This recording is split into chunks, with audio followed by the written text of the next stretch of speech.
In my video on June's Limbo, I explored how all of the elements combine to create a cohesive and layered concept. This video will attempt to do the same thing for June's Psycho. Show the ways in which all the elements of Psycho, lyrics, music, choreography, styling, music video, and editing, all work together. So while Limbo is about escaping into fantasy, Psycho gives us a hint of why we might need such an escape.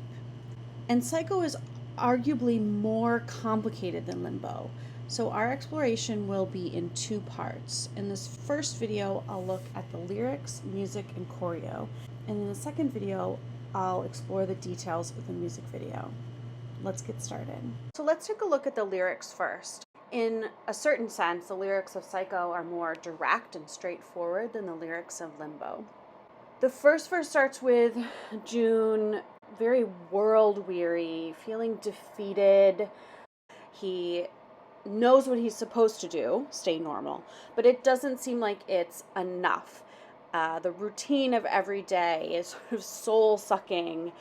The use of the word crumbles reinforces this idea that his true self is slowly being destroyed over time. He feels like he's constantly judged by everyone.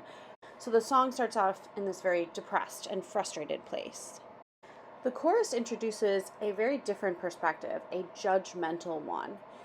The first two lines are a really interesting contradiction.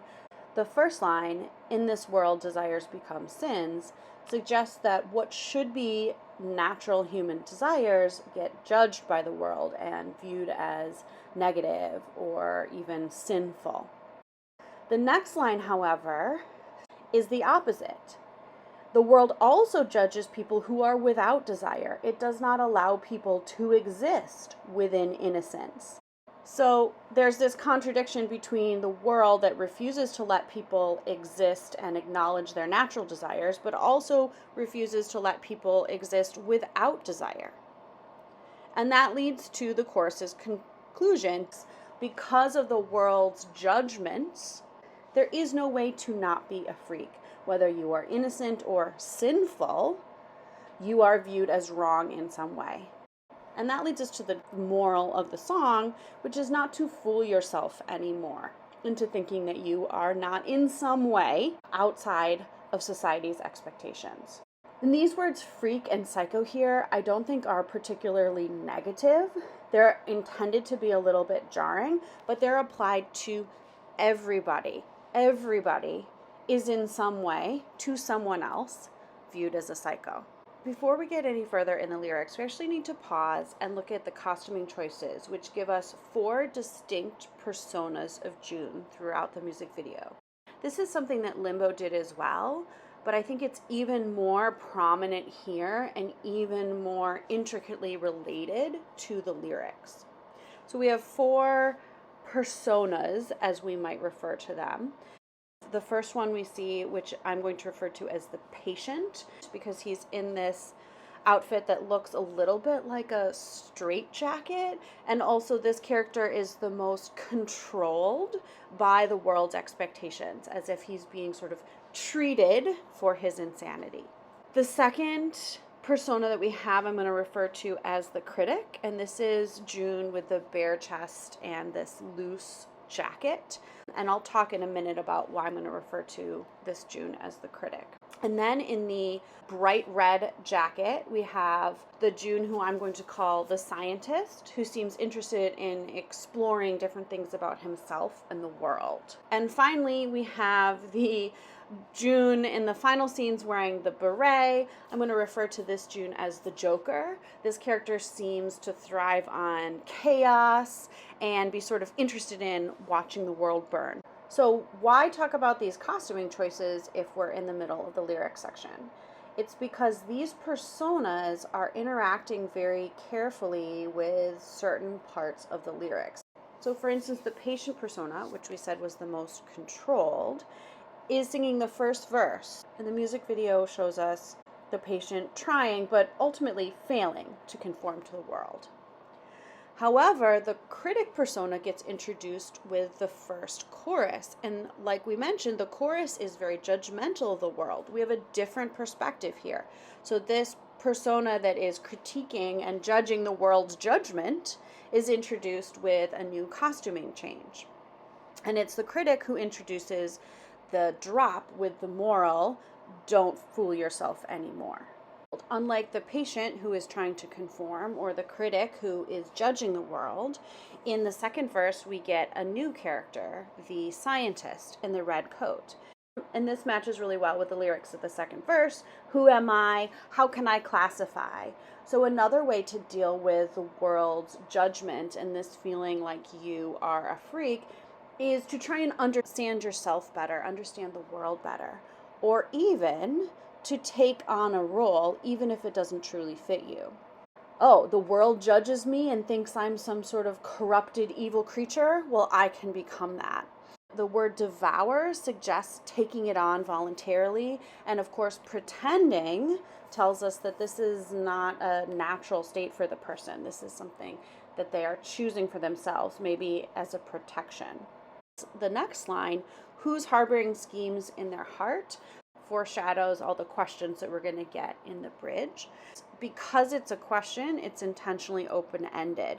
Who is harboring schemes? Is the answer him because he's turning himself into a villain?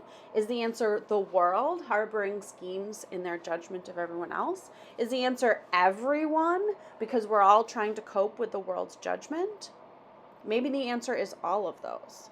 The second part of verse 2 is also about June trying to understand himself, but unfortunately is not able to make progress. Listening to what sounds like a joke, it makes me cry. This could mean that June no longer understands what his true feelings are, or possibly he's not able to share his true feelings, what the world wants him to laugh at, he finds deeply sad. The verse leaves us with no answers, but in a very unsettled and unsettling emotional situation. We then get a repeat of the chorus and the drop. It's actually unclear in the music video which of June's personas is singing the second chorus, but the second drop is sung by the scientist character. So this suggests trying to investigate yourself, trying to find out more about who you are, doesn't lead to any different conclusions. The world is still judging everyone. We are all still not meeting the world's expectations. So giving into the system, judging the system, and trying to learn more about yourself all lead to the same conclusion, which is that you got to stop pretending. The final section of the song, this outro, is sung by June's Joker persona, and the wild, repeated questioning of this part really matches the chaotic way in which that character acts in the music video. And I think these questions are so provocative. Who's the weirdo in someone else's eyes? Who's the demon in somebody else's heart? So this idea that everybody is seen as strange by somebody else. Everybody is seen as bad in some way by somebody else. Who's the puppet in somebody else's hand? We all are used in some way by someone else. And then this last line always hits me really hard. Hey, who else is? So the answer to these questions, who's a weirdo, who's a demon, who's a puppet, the answer is you are. Everyone is. Everyone is seen as wrong, strange, or able to be controlled by somebody else.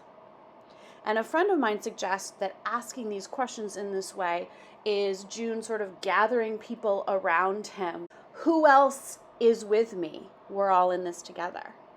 And then, of course, we get this one final drop, don't fool yourself anymore. We're all seen as strange and wrong and usable to other people, and therefore we need to stop pretending. The next pieces I want to talk about are music and choreo. And neither of these are my specialty to talk about, but they're so integral to the concept, of course, that there's a few things I want to mention. First of all, musically, the beat of the song is intended to sound irregular. From this first beat drop, all we hear is this low, dark, irregular beat.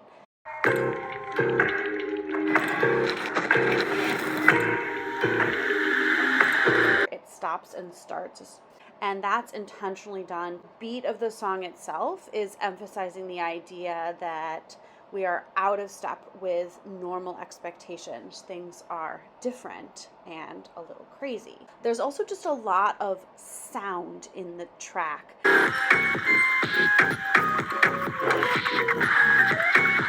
So for instance, we have the crazy laughter in the background right as we get the image of the hands around June. So that music adding to that contradiction.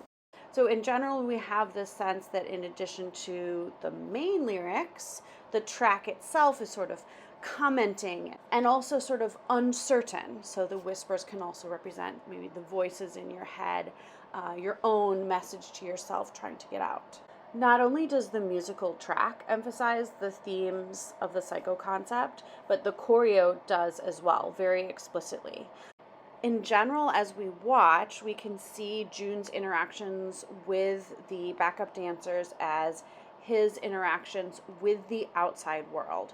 There are some times where we see him having sort of control or influence on them, but most of the time we see the backup dancers being able to control or influence him.